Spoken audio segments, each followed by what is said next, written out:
Era sexta-feira, a sexta-feira da paixão, a sexta-feira da Páscoa.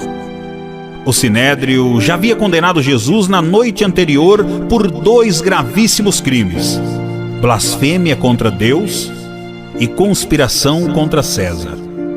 Naquela sexta-feira de manhã, maneteado, Jesus é levado ao pretório romano e Pilatos, covardemente, contra sua consciência e contra as evidências dos fatos, condena Jesus à morte de cruz. Jesus sai então, carregando aquele lenho maldito pelas apinhadas ruas de Jerusalém, sobre os apulpos e vaias de uma multidão sangue sedenta e tresloucada. Às 9 horas da manhã, Jesus é estendido naquele leito vertical da morte e suspenso entre a terra e os céus. Diz a Bíblia que foi crucificado ao seu lado direito e também ao seu lado esquerdo 2 salteadores. Ali estamos vendo 3 cruzes no Calvário. A cruz do centro é a cruz de Jesus, e isso tem um significado importante. Jesus é o grande divisor na história dos homens. Ali tem 3 verdades destacadas. A cruz do centro é aquele que não cometeu pecado, mas se fez pecado por nós, para ser o nosso Redentor, o nosso Salvador. A cruz da esquerda tem um salteador que não se arrependeu e é condenado. A cruz da direita tem um salteador que se arrependeu e é salvo. Eu quero então lhe dizer que só há 2 grupos no mundo. Não é entre os capitalistas e os socialistas. Não é entre os ricos e os pobres. Não é entre os religiosos e os ateus. Só existem 2 tipos de pessoas no mundo: aqueles que estão salvos por Cristo e aqueles que estão perdidos nos seus pecados. Esses 2 homens crucificados, de um lado e do outro de Jesus, representam 2 possibilidades, 2 oportunidades, 2 grandes riscos. Vejamos em primeiro lugar a cruz da esquerda, aquele salteador apanhado pela lei, julgado pela lei e condenado à morte de cruz. Viveu a vida toda à margem da lei, viveu no crime, sendo um transtorno social, trazendo prejuízos financeiros para tantos e ceifando a vida de muitos. Agora chegou a sua vez e ele foi condenado.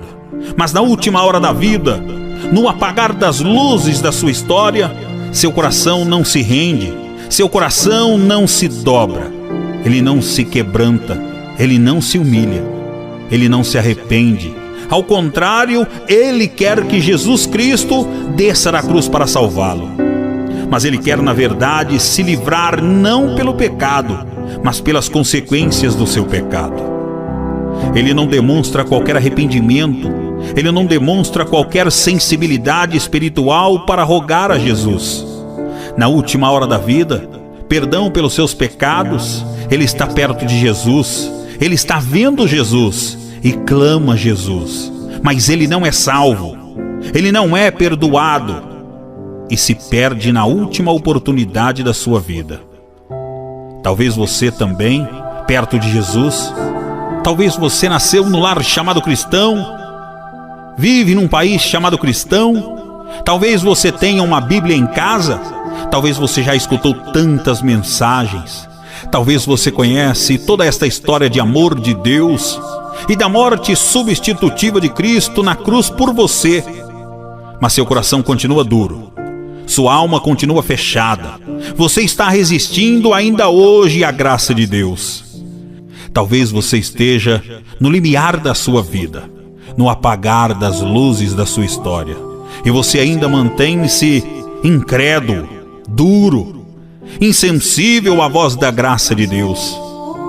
Aqui é um grande risco.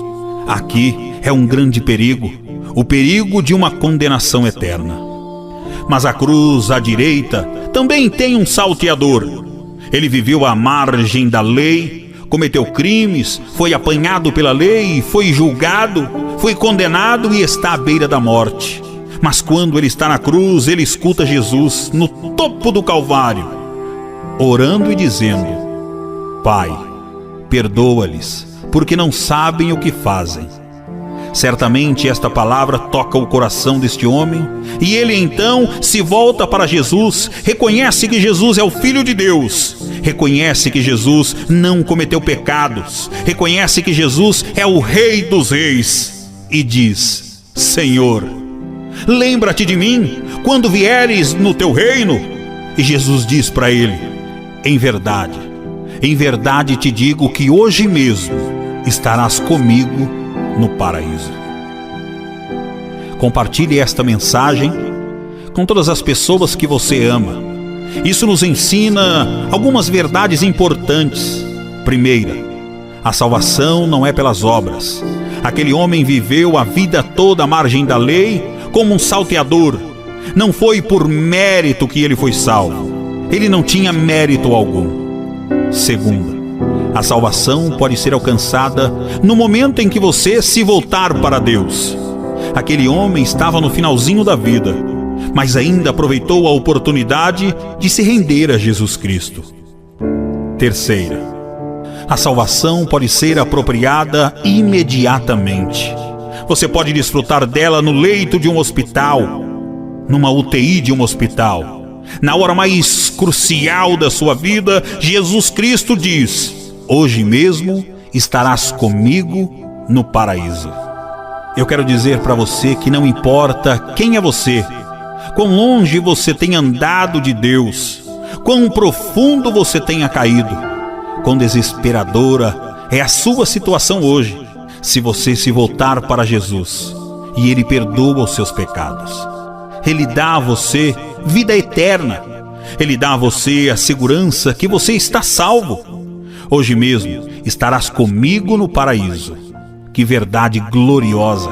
A salvação é uma oferta de Deus, uma dádiva de Deus que nós não merecemos. Recebemos-la gratuitamente pela fé em Cristo Jesus.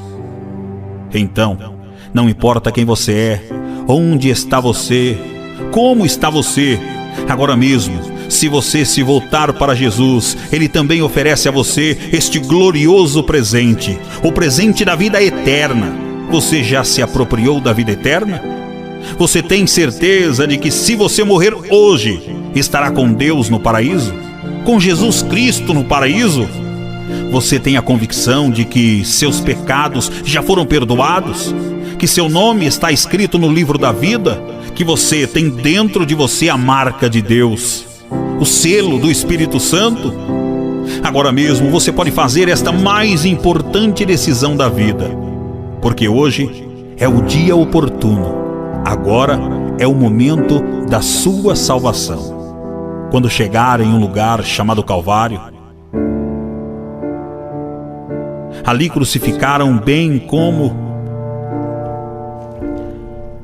Quando chegaram a um lugar chamado Calvário, ali o crucificaram, bem como os malfeitores, um à sua direita, outro à sua esquerda. Mas Jesus dizia: Pai, perdoa-lhes, porque não sabem o que fazem. Então, para repartir as roupas dele, lançaram sortes. Lucas 23, 33 ao 34.